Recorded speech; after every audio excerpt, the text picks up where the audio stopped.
श्री राम जय जय राम, श्री राम जय जय राम,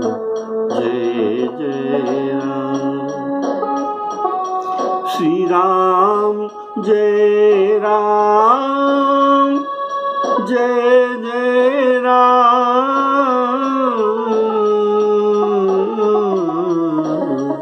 श्री राम जय जय राम।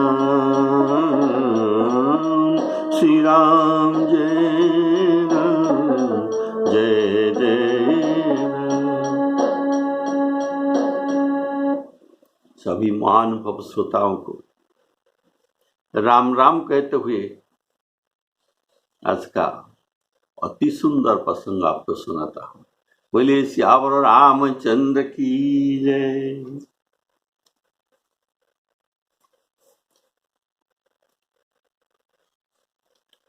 श्री राम लखन जी नगर दर्शन के लिए आ रहे हैं। ये बात नगर में प्रचार हो गया। तो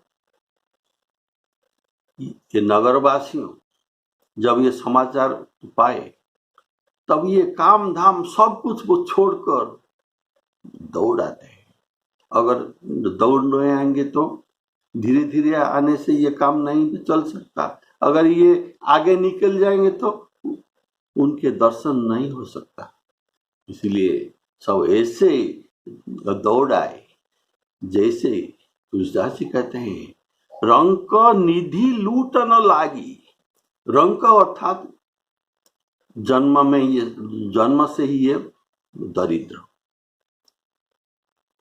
बहुत दरिद्र रंक। अगर इनको कहा गया अमुक ये जगह में बहुत सारे धन जो जितना चाहे ले सकते हैं, तो ये ऐसे ये जैसे आतुर होकर आते हैं, ऐसे सब लोग आतुर होकर आए। मनहु रंक निधि लूट न लागी। निधि अर्थात धन द्रव्य। आपने सुना अष्ट सिद्धि नव निधि के दाता। अष्ट सिद्धि के बारे में आप जानते हैं, लेकिन नवनिधि में क्या क्या है ये थोड़ा आपको संदेश देता हूं। नवनिधि तो क्या है? तो जत्र पद्म महापद्म तथा मकर कच्छपौ मुकुंद नंदकश्चैव नीलशंखो अष्टमो निधि। 8 निधि का नाम मेरे पास है, मैं आपको सुनाता हूं। प्रथम है पद्मनिधि। पद्मनिधि जिनके पास है, सबके पास कुछ कुछ निधि रहता है। तो जिनके पास पद्मनिधि है, ये सत्व गुणों के आधार के लोग होते हैं। इसका प्रभाव में मनुष्य मणि मुक्ता संग्रह और इनके क्रय विक्रय कर सकते हैं। प्रथम हुआ पद्मनिधि। अब दूसरे निधि का नाम है महापद्म। यह सात्विक निधि है। यह सप्तम पुरुष पर्यंत मनुष्य को त्याग करता नहीं। 7 पुरुषोत्तम ये रहता है। इसके प्रभाव में मणि मुक्ता आदि संग्रह विक्रय किया जाता है। उनके पुत्र पौत्र भी ऐसे स्वभाव युक्त भी होते हैं। तो तीसरा निधि है मकर निधि। ये तमोगुणी निधि है। ये निधि जिनके पास है ये तमोगुणी है। इनकी दृष्टि पड़ते ही सुशील मनुष्य भी तमोगुणी हो जाते हैं। इनको धनुष, बाण, खड्ग, ढाल, अस्त्र शस्त्र आदि संग्रह और इनका प्रयोग उनको अच्छा लगता है। ये युद्ध का प्रिय है। चौथा निधि है कच्छप निधि। ये तमोगुणी, ये धनरत्न गाड़ कर रखते हैं, संग्रह कर रखते हैं, कुछ भी खर्च नहीं करते और किसी को ये दान में भी नहीं देते। ये कच्छप निधि। 5 है मुकुंद निधि। ये रजोगुणी निधि है। इनको गंधर्व विद्या, वीणा, वेणु, वाद्य यंत्र, नाच गान में इनका आग्रह है। ये जिनके पास है, आप जानिए उनके पास मुकुंद निधि है। तो नंदक निधि क्या है? ये रजोगुणी और तमोगुणी मिश्रित है। समस्त धातु रत्न का क्रय विक्रय ये कराते। ये अपना प्रशंसा सुनने के लिए बहुत उनको अच्छा लगता है और ये अपना प्रशंसा सुनकर सब कुछ ये दे सकते हैं और दे देते हैं। इनको संतानवती सुंदर स्त्री प्राप्त होता है और बंधु बांधवों को भी ये भरण पोषण करते हैं। यह है नंदक निधि। 7 सप्तम निधि है नील निधि। ये सत्व और रजोमिश्रित निधि है। ये दोनों गुण उनके पास रहते हैं। ये वस्त्र, धान, फल, फूल, लकड़ी और जल से उत्पन्न वस्तुओं के क्रय विक्रय, वृक्षारोपण व कूप बनाना में आग्रह इनके पास होता है। यह निधि 3 पीढ़ी तक रहता है। अभी अष्टम निधि है शंख निधि। ये रज और तम मिश्रित निधि है। ये जिनके पास है, ये लोग स्वार्थी, किसी को ये देना नहीं चाहते, अपने लिए ही सब कुछ उपभोग करते हैं। तो ये अष्ट सिद्धि है। और नवम निधि, अष्ट सिद्धि नवनिधि, तो नवम निधि का भाव मेरे पास नहीं है। बोलिए श्यावर रामचंद्र की जय। तो ये मिथिलावासी दौड़ते हैं।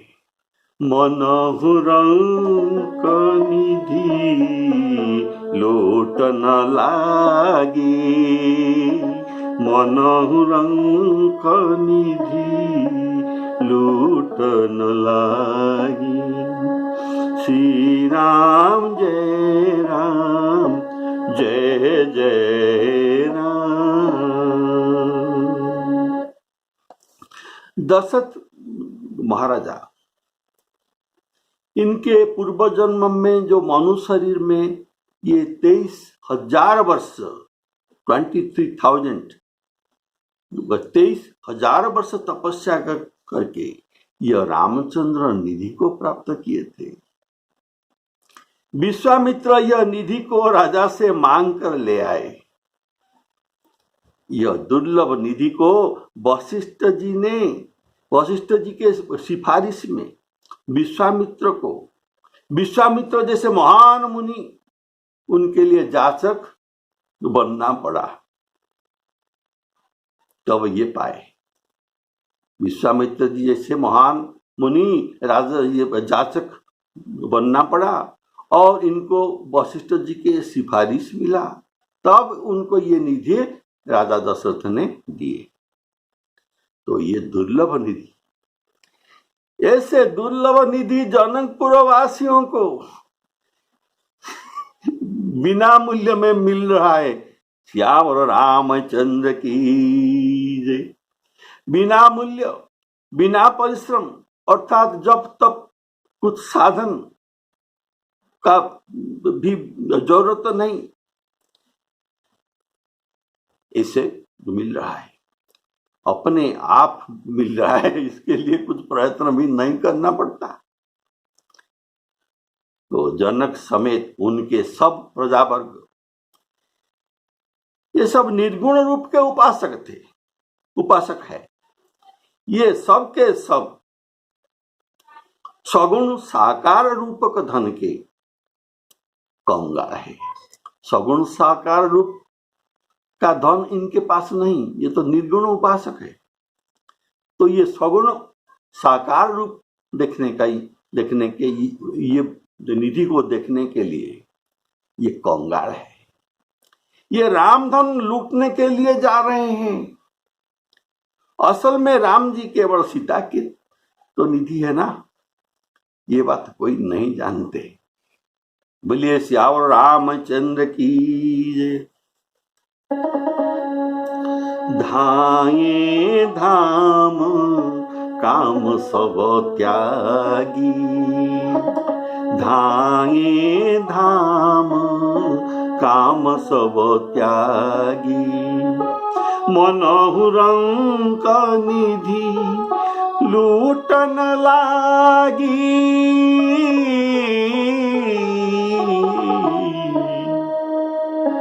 राम नाम के हीरे मोती बिखर रहे गली गली, ले लो रे कोई राम का प्यारे। बोले श्यावर रामचंद्र की जय। तो उनको ये बिना परिश्रम में मिल रहा है। बोलिए श्यावर रामचंद्र की जय। तो ये दो भाई स्वभाव से ही सुंदर, बिना श्रृंगार के ही ये सुंदर। ये दोनों भाइयों को देखकर वे लोग नेत्रों का फल पाकर सुख हो रहे हैं, वो सुख पा रहे हैं। यह सहज सुंदर दो भाई को जो कहने का भाव, ये जब वनवास में भूषण रहित और उदासीन वेश में थे, बिना श्रृंगार के थे, इनको देखकर ऋषि मुनि और पशु पक्षी इनके रूप को देखकर ये सब विस्मित हो रहे थे। राम जी के सहज सुंदरता ऐसे है कि ये श्रृंगार करने से उनकी सुंदर अधिक नहीं होता, बरम घट जाता है। बोलिए श्यावर रामचंद्र की जय। जैसे सुंदर निर्मल जड़ पुष्करी में उनके ऊपर काई छा गई है। काई छा जाने से हम सुंदर निर्मल जड़ को देख नहीं सकते। काई हट जाने से ये सुंदर निर्मल जड़ दिखाई देता है। ऐसे श्रृंगार करने से जल के ऊपर काई जैसा ढक जाना, ऐसे श्रृंगार करने से उनके सुंदर शरीर पर ये श्रृंगार द्रव्य ढक जाता है। बोलिए श्यावर रामचंद्र की जय।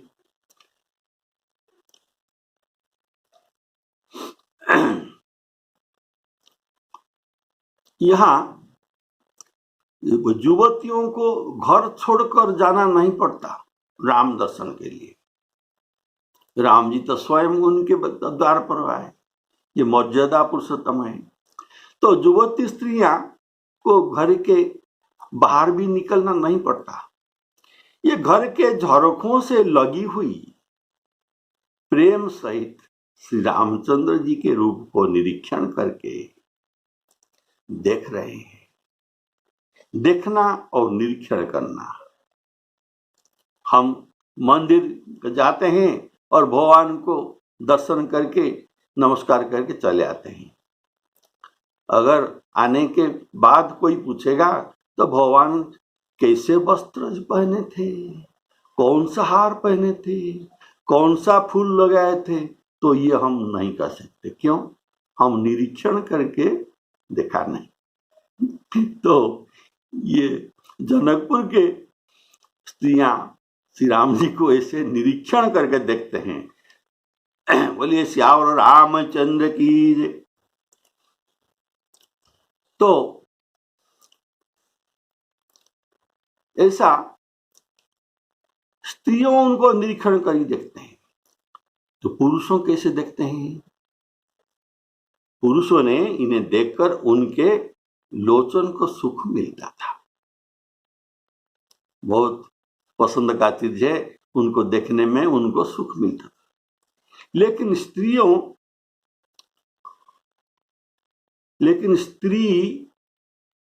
ऐसे देख रहे थे कि ये अपने रुचि के अनुसार देख रहे थे,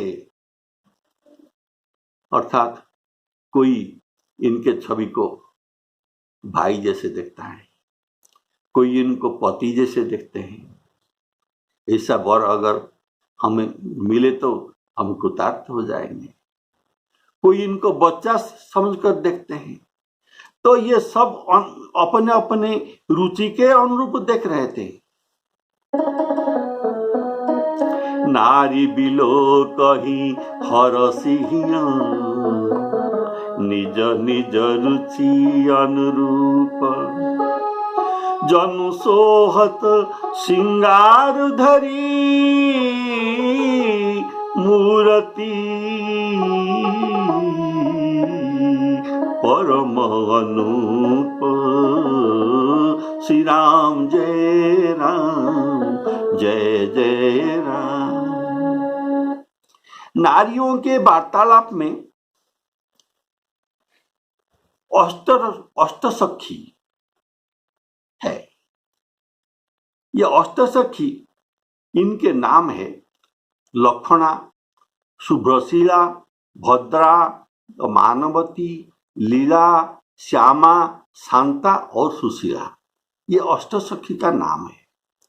इनमें से चारों विवाहिता है और चारों जो कुंवारी है।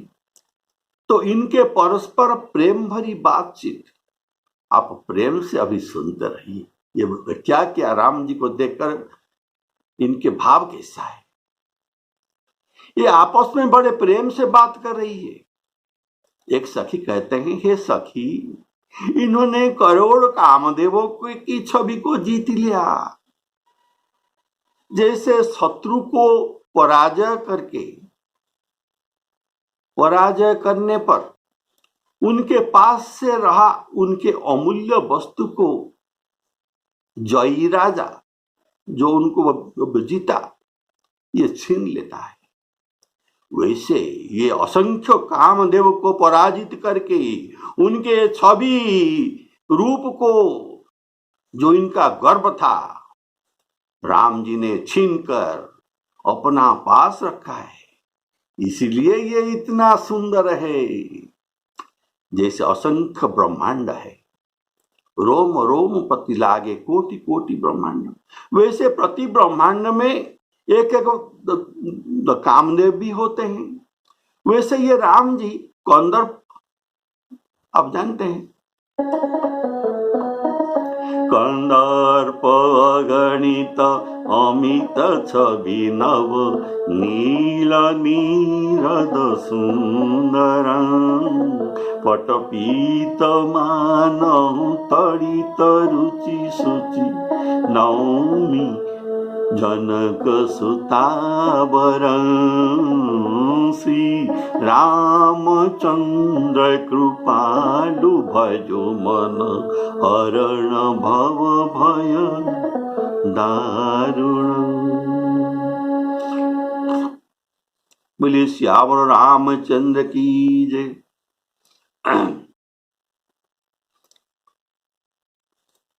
तो देवता मनुष्य ये सखी अपने अंदर ये बात करते हैं परस्पर में। एक सखी कहता है, देवता मनुष्य असुर नाग और मुनियों अर्थात त्रिलोक में स्वर्ग मर्त्य पाताल में ऐसी शोभा तो कहीं सुनने में भी नहीं मिलता। नगरवासी पुरुषों ये कहते हैं, हम जन ये तो नगरवासी लोग कहते हैं, हम भरी जन्म सुनहु असभाई, हम भरी जन्म सुनहु असभाई, देखी नहीं हसी सुंदरताई। श्री राम जय राम जय जय राम। इसलिए सखी भी तो कहती है, मैंने ऐसी सुंदरता देखा नहीं, या अपने पुरुषों से भी सुना भी नहीं। भगवान विष्णु के 4 भुज है, विधाता के 4 मुख, शिव जी के विकट और भयानक वेश, और उनके 5 मुख है, पंचानन इसीलिए कहते हैं। देखो, शरीर के तुलना में अगर किसी का नाक या मस्तक थोड़ा बड़ा है तो इनके शोभा घट जाता है। अगर किसी का 4-5 सिर होगा तो 4-5 क्यों, 1 से 2 सिर होगा तो इसमें शोभा जी कहाँ है। अगर शरीर सुंदर भी हो लेकिन वस्त्र न पहने पर क्या सुंदर है। शिवजी बाघांबर पहनते हैं, सर्प विभूति आदि पहनने वाला राम जी जैसा पीतांबरधारी के समान इनके शोभा हो सकता है क्या? नहीं हो सकता। बहुत अंग होने में अगर किसी का 2-4 मुख है, 10 बार हाथ है, तो ये तो कैसा दिखाई देगा। हम जो फोटो में भगवान के विराट रूप देखते हैं तो ऐसा होने से ये विराट रूप जैसा दिखाई देता है। और विराट के गिनती सौंदर्य में नहीं किया जा सकता। त्रिपुरासुर के वध करने का समय जैसे शिवजी के क्रोधित मुख था, सदा उनके ऐसा ही मुख। ये क्या पसंद का बात है? नहीं। जब ब्रह्मा विष्णु महेश्वर ही राम जी के समकक्ष सुंदरता में समकक्ष नहीं हो सकते तो दूसरे देवताओं के बात क्या है। वे तो जनकपुर वासियों के तरह भी सुंदर नहीं है। तो दूसरे देवता और हमारे जनकपुर के लोग में सुंदरता में तो बहुत तफात है। अगर हम चंद्र के समान होंगे तो ये तो तारा जैसे है। बोले श्यावर रामचंद्र की जय। चंद्र के और तारा के प्रकाश में जितना अंतर है, इतना अंतर दूसरे देवता और हम जनकपुर वासियों के लोगों के तुलना में है। तिनाहि देखी सुर, तिनाहि देखी। जब शिव जी के विवाह में देवता लोग आए थे तब ये जब जनकपुर वासियों को देखे तो कैसे उनका देखना आप सुनिए। तिनाहि देखी सब सुर सुर नारी, भये नक्षत्र जनु विधु जियारी। नक्षत्र और चंद्रमा के प्रकाश में जितना अंतर है, इतना अंतर था। विष्णु जगत में अति सुंदर, अति सुंदर सुख, अति सुंदर सुचि, सुखद सुशीला। गावहि वेद जासु जस लीला। श्री राम जय राम जय जय राम। शिव भी सुंदर है, इनका सुंदरता वर्णन है। जटा मुकुट सुर सरित सिरा, लोचन नलिन विशाल नीलकंठ लावण्य निधि सोहबाल विधुभाल। जब ये सभी देवता राम जी के सुंदरता के तुलना में नहीं आ सकते तो और कोई नहीं है जिसके साथ राम जी का तुलना किया जा सके। ये सब सखियां जो बात कर रहे हैं, ये सब सखियां, ये अष्ट सखी, ये जनक महाराजा के जो विमातृ भाई, इनके 8 भाई है। ये 8 भाई के ये कन्या है। बोले श्यावर रामचंद्र की जय। तो अभी ये सब भाव का हमारे साथ आप लोग पारायण कीजिए। देखन नगर भूप सुत आए, समाचार पुरवासी न पाए। धाए धाम काम सब त्यागी, मनहु रंक निधि लूट न लागी। मनहु रंक निधि लूट न लागी। निरखी सहज सुंदर दो भाई, होहि सुखी लोचन फल पाई। लोचन सुखदाई युवती भवन जरो खनि लागी। निरखहि राम रूप अनुरागी, कहि परस पर वचन सप्रीति। सखी न कोटि काम छवि जीती।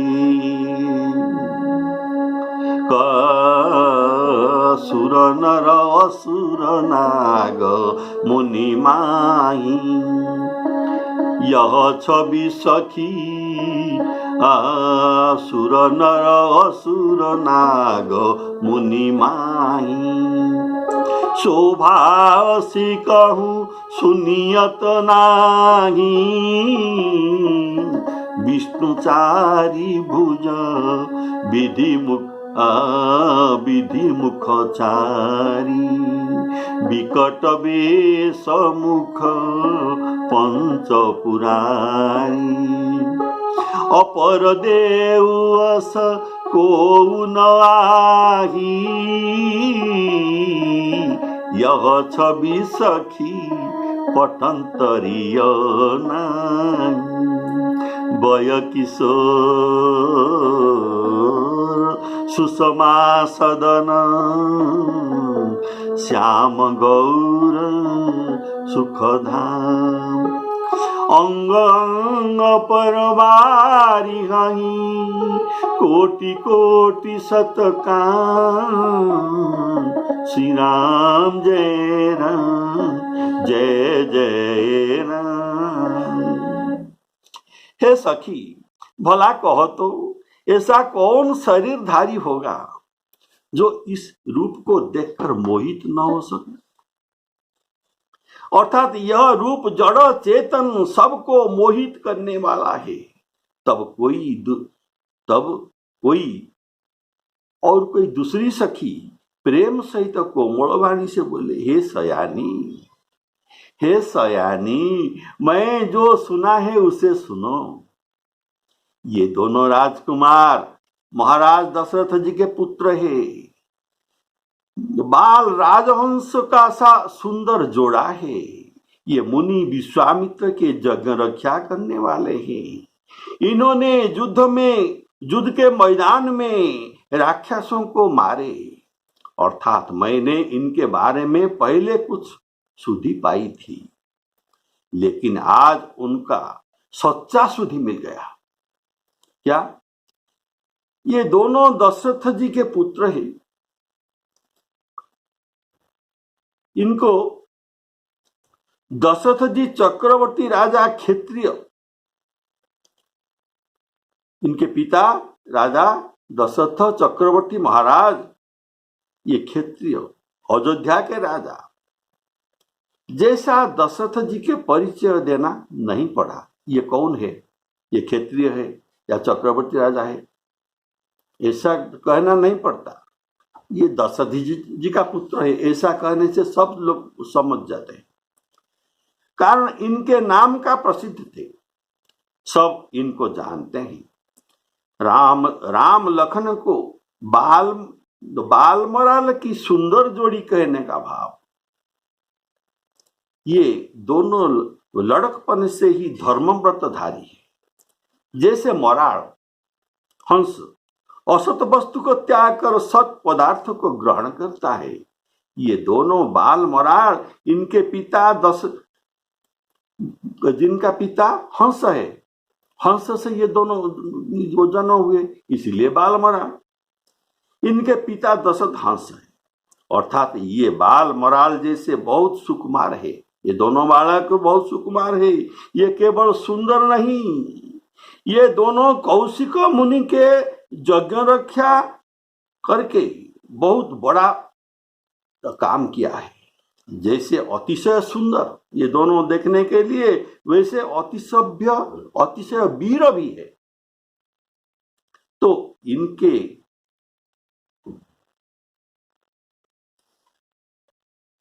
ये ऐसा इतना सारे बात ये कैसे जान गए? इनका पति अमराई में विश्वामित्र जी से राम लखन के बारे में सुनना था, इसीलिए ये सब स्टोरी बता रहे हैं। इसे सुनाया। विश्वामित्र जी कहते, रघुकुल मणि दशरथ के जाए, मम हित लागी नरेश पठाए, राम लखन दो बंधुबर रूपशील बलधाम।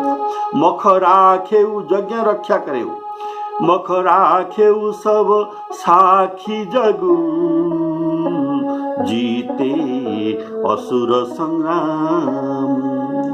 ये दोनों खेल खेल में राक्षस को सन्मुख युद्ध में मारा है। जिनका शरीर श्याम वर्ण है और सुंदर कमल जैसे नेत्र है, ये मारीच और सुबाहु, जिसको अपना बल के ऊपर और युद्ध के ऊपर अभिमान था, ये सुबाहु राक्षस को मारा और मारीच को शतयोजन उड़ा दिए। ये सुख के खान जो हाथ में धनुष बाण लिए हुए हैं, ये कौशल्या जी के पुत्र है। इनका नाम राम, जिनका रंग गोरा है ना, जो राम के आज्ञाकारी होकर उनके पीछे पीछे चलते हैं, उनका नाम है लखन। ये सखी, उनकी माता सुमित्रा है और राम के माता कौशल्या है। अब ये प्रश्न है कि विश्वामित्र जी रानियों के नाम तो नहीं कहे थे, तो ये सखियों ने सखियों को रानियों के नाम का कैसा पता चला? इसका उत्तर है कि ये सखी अयोध्या के स्त्री थे, जो जनकपुर में किसी घर के इनकी ब्याह हुई थी, इसीलिए इनको रानियों के नाम का पता था। दोनों भाई ब्राह्मण विश्वामित्र के काम करके और रास्ते में गौतम की स्त्री अहल्या को उद्धार करके यहाँ धनुष यज्ञ देखने के लिए आए हैं। यह सुनकर सब स्त्रियां प्रसन्न हुई। ये बात उनको पता नहीं था, ये नई बात सुने। दोनों जो कुमार, जो ये तो सबको जो प्यारे लगते हैं, अपने प्यारे का बारे में जो सुनाएगा बहुत अच्छा लगेगा, वो सुनाने लोग अच्छा लगेगा और सुनने का बाद भी बहुत अच्छा लगता है। विप्र काज तो करना उनका वीरता है। मुनि बधू अहल्या को उद्धार करना इनके प्रताप है। सब नारी हर्षित होने के कारण ऐसे वीर व प्रतापी अवश्य शिव धनु को तोड़ सकते हैं, इसलिए ये बहुत हर्षित हुए। सतानंद जी जनक जी के राजपुरोहित है। इनके पिता तो गौतम और अहल्या, तो अहल्या के गौतम जी के पुत्र थे सतानंद जी। इसीलिए अहल्या के चरित्र को जनकपुर में वासियों को अच्छी तरह से मालूम था। इसीलिए ये सखी हर्षित हुए कि दोनों बालक के जस बड़ प्रताप भी है, ये क्षत्रिय जाति भी है, ये रघुनाथ स्त्रियों को उद्धार करते हैं। अगर ये स्त्रियों के उद्धार करते हैं तो अवश्य धनुभग्न करके हमारे जानकी जी को भी उद्धार करेंगे। बोलिए श्यावर रामचंद्र की जय। पारायण। कहु सखी अस को तनु धारी, जो न मोह यह रूप निहारी। को कह स प्रेम बोली मृदुबानी, जो मैं सुना सो सुनहु सयानी।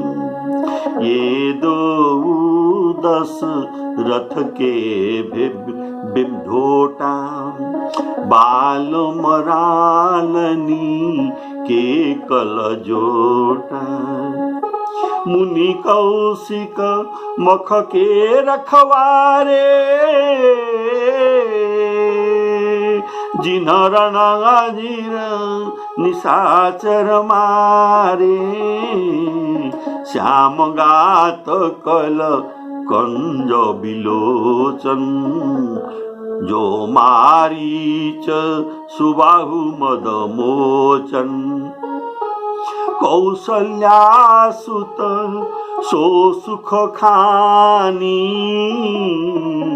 नाम राम धनु सायक पानी। गौर किशोर बेसुबर काछे, कर सर चाप राम के पाछे। लक्ष्मण नाम राम लघु भ्राता, सुनु सखी तासु कौसल्या सुमित्रा माता। विप्र काज करी बंधु दौ, मुनि मग मुनि बधू धारी। आए देखन चाप मख, सुनि हर से सब नारी। श्री राम जय राम जय जय राम। श्री राम और लक्ष्मण जी नगर भ्रमण कर रहे हैं। ये प्रसंग और भी है, आपको अगले एपिसोड में भी सुनने को मिलेगा। बोलिए श्यावर रामचंद्र की जय। श्री सीतारामार्पणामस्तु।